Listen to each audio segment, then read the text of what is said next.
Hey, welcome back to my YouTube channel. Check this out.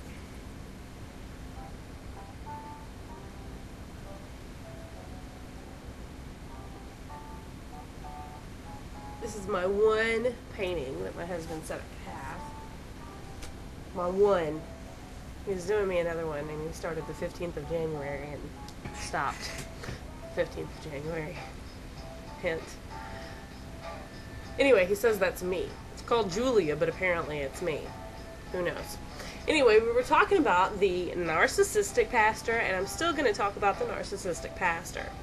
I was looking through my list of 51 characteristics, which I provided a link to, and I've noticed the similarities between that and a list of cult traits. So I'm going to provide both of those so that you can examine them for yourself, because this is crucial information. I believe that most of these big name pastors that we see these days fall into the category of being a narcissistic pastor. And if nothing else, they follow the cult traits in that they all follow one charismatic leader. Now, recording slows down my machine like nobody's business. But I'm going to go through a couple of these cult traits to familiarize you with them and point out a couple things that I've seen and a couple similarities between those and narcissistic traits. So here's a quick rundown. If you see this, just leave. A centralized, charismatic leader is in control.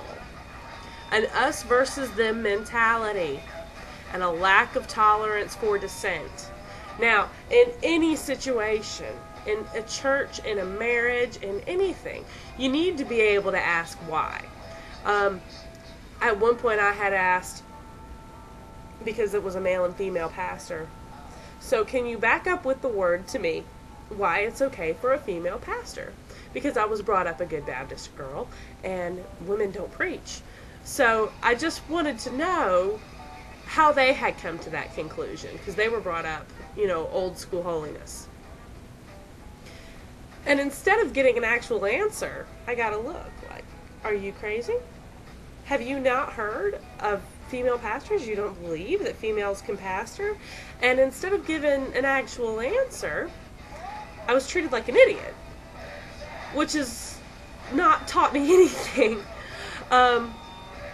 So in any situation, you need to be able to ask questions and ask why, and even challenge the system, because you may have a great idea that needs to be implemented, or at least understand why things are done the way that they're done.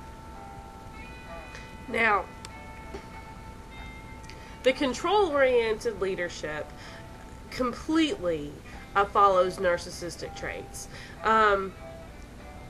In my situation, it was so bad that there was no situation too small, and there shouldn't be for a pastor, but there was no situation too small that if they found out about it, even if it was your job to handle, if they found out about it in any way, shape, or form, suddenly they got their finger in your pie too, and are handling a situation that you're probably equipped and ready to handle.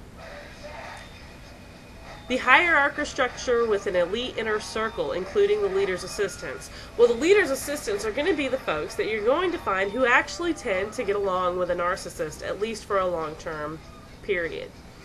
This is because there are people in the world who need affirmation, who have some of those Freudian daddy issues, and who want the attaboys, and they want the good jobs, and they want the praise that you're going to get from doing everything for a narcissist the way that they want you to do it. Because the thing is, they're very charming people, and they're willing to keep you close so long as you're accomplishing their goals. I've known folks who had their entire life dedicated toward making sure the church ran correctly and the pastors had everything they needed that they could possibly give them.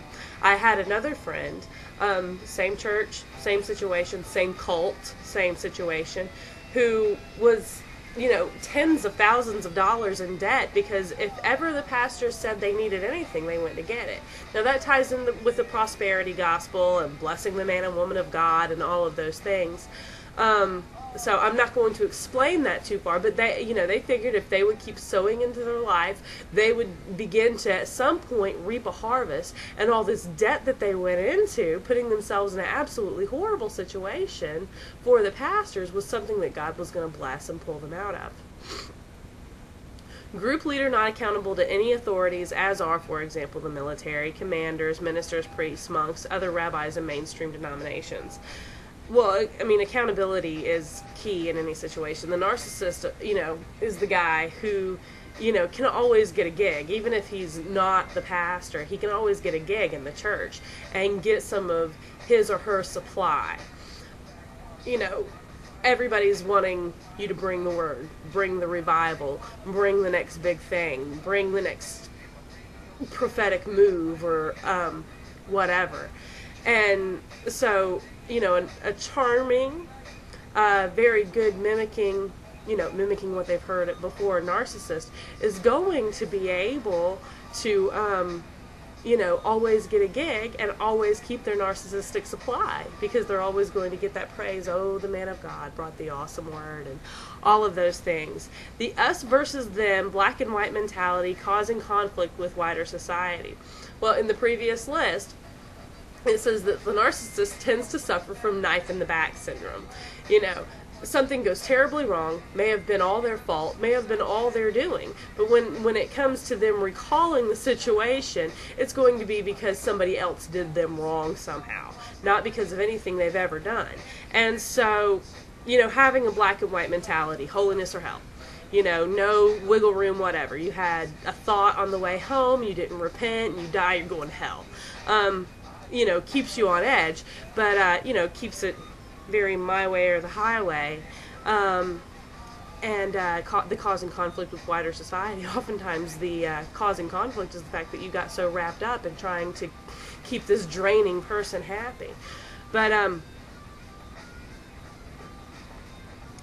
anyway, it fits with the narcissist having the knife in the back syndrome, and that everybody else is doing them wrong. So that's a cult trait that mirrors exactly a narcissist trait. Group perception of being spiritually unique, elite, and separate from normal culture. Well, this is exactly the case of where I came from. However, we talked before about how only God can understand the calling on the narcissist's life. Only God can possibly understand what a unique, called person they are, and there are other unique, called people. There was an instance where the female pastor, and I believe both of them, had attended Juanita Bynum's church. Now, where I came from, they have a hard time keeping 70 and haven't been able to keep the same 70 in 7 years.